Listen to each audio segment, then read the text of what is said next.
Hello, movie fans, and welcome back to another episode of the Zone TV Entertainments with me, your host Jonathan. Once again, bringing you my thoughts and movie review for the brand new Gerard Butler, Marina McCare, probably butcher her last name, apologize. Greenland 2 Migration or Greenland Migration.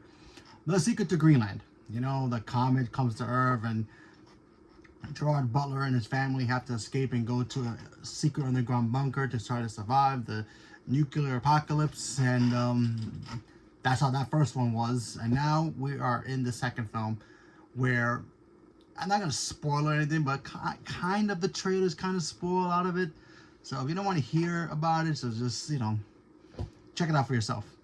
But the basic premise is basically it's been like 5 years since the entire disaster of the Earth being pretty much almost wiped out by a meteor shower or comet hitting the Earth, and a lot of stuff is pretty much gone. But there are some group of survivors in bunkers. Some people are just trying to find a way to hide.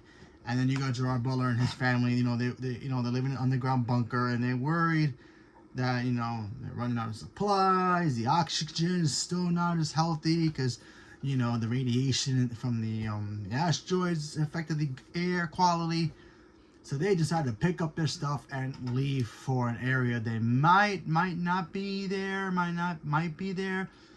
So they're kind of chasing I don't want to say dream, but they're kind of chasing a wild goose in a way. So they decided to pick up him, his wife, and his son. They decided to pick up their stuff, pack up as they can, and try to leave and try to go to this destination. Unfortunately, when they start going towards that destination, it starts getting a little hectic. You got people still scrambling, trying to figure out a way to survive. You have somewhat people with weaponry, trying to defend what they have and take what they can. Typical stuff like that. So I watched it. And I thought the first film was fine. It wasn't anything special. It wasn't anything groundbreaking. Disaster films. And I mean, nothing's really gonna top Armageddon as probably the greatest disaster style film ever made. But the second film wasn't that bad. I did like the whole journey of just seeing what humanity has become after the whole disaster, because the entire planet itself, it's in the same shape. It's not exactly, it's only one spot. Like say the United States was the only spot got wiped out from the face of the map, but everybody else is still doing their own thing. It's pretty much the entire planet is all affected, especially like the major spots. Like maybe Canada and US. But other spots is also affected too, other countries, and you get to see how that dynamic of people just trying to survive and try to cope with that in this film, and it was just interesting to see it. I love Gerard Butler. He's fine. He always does these crazy, action stuff movies that he does, but he's fine in it. Obviously Marina, she's great as well. So there's that. My only real complaint about the film is the fact that there's a lot of road trip isms in it, where they're obviously on a road trip trying to get to the spot, but nothing really too much happens. You see stuff happen in the distance, a lot of it, and then they get into some scrambles too. Don't get me wrong, but I kind of wish there were a little more stuff involved in them getting to place, like if they have to get into a boat or whatever. There's a scene in this movie, and this is part of the trailer, so I'm not spoiling it. I thought it was a really good shot, where it's, I guess, how can I put it? Two, how do you call it? Mountainsides attached to a very rickety bridge, and they have to climb it. They have to walk it. It's not like it's got the little things on it for the bridge. No, it's basically two ropes, and it's got to try to hold on as much as they can because they're very small. I thought that scene was very, filmed very well. By the way, the CG here was pretty interesting. I did give it props for the CG, because for a slow budget film, normally the CG be kind of like, you can tell it's like, oh yeah, that's so green screen or blue screen or whatever.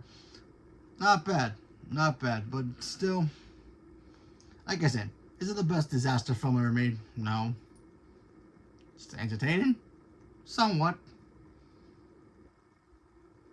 Would I say go check it out if you're interested? Sure, why not? I mean, like, listen, if you've seen Avatar about 1,000 times already, and it's making billions of dollars in the box office, there's nothing really else to watch. Give it a shot. I say give it a shot. It's not that terrible. The story is kind of interesting in a way because you do see these characters go through some stuff in here, and if you like the first one and you like these characters and you want to know what happens to them, and then and this one, things happen. Is it things that I expected to happen? No, but still happens. Especially the ending. There's I don't want to spoil the ending, but the ending to me is kind of like, huh, interesting. You could have ended it back 20 miles that way, but okay. When you watch the film, I'm pretty sure you're gonna spot what I'm trying to talk about. I don't want to spoil it, but just in case you actually want to go see it. But yeah, it was an okay film, you know. But hopefully Gerard Butler goes back to doing like him saving the president or something. Because honestly, I kind of like it when he kicks butt in movies. But it's a disaster film. What else can we get with these movies? Except, somewhat entertainment. But it was alright. So, leave a comment below. Let me know what you guys thought about Greenland 2 Migration or just Greenland 2. I don't even think they even said Greenland Migrations in the marketing or even called it 2.